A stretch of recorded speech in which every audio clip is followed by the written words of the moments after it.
turns out that there's two kinds of procrastination.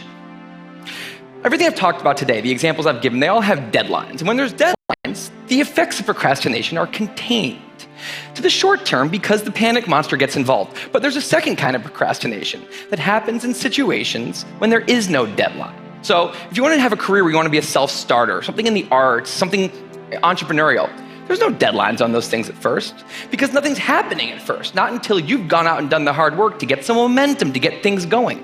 There's also all kinds of important things outside of your career that don't involve any deadlines, like seeing your family or exercising and taking care of your health, working on your relationship or getting out of a relationship that isn't working. Now, if procrastinator's only mechanism of doing these hard things is the panic monster, that's a problem because in all of these non-deadline situations, the panic monster doesn't show up. He has nothing to wake up for.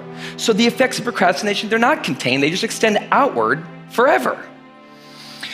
And it's this long-term kind of procrastination that's much less visible and much less talked about than the funnier, short-term, deadline-based kind.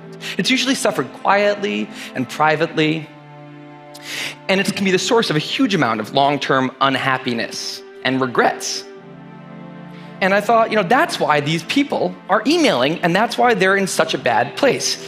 It's not that they're cramming for some project. It's that long-term procrastination has made them feel like a spectator at times in their own lives. The frustration was not that they couldn't achieve their dreams, it's that they weren't even able to start chasing them. So I read these emails and I had a little bit of an epiphany that I don't think non-procrastinators exist. That's right. I think all of you are procrastinators. Now, you might not all be a mess, like some of us. And some of you may have a healthy relationship with deadlines. But remember, the monkey's sneakiest trick is when the deadlines aren't there. Now, I want to show you one last thing. I call this a life calendar. That's one box for every week of a 90-year life.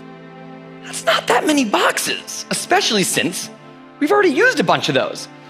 So I think we need to all take a long, hard look at that calendar. We need to think about what we're really procrastinating on, because everyone is procrastinating on something in life. We need to stay aware of the instant gratification monkey. That's a job for all of us. And because there's not that many boxes on there, it's a job that should probably start today. Well, maybe not today, but sometime soon.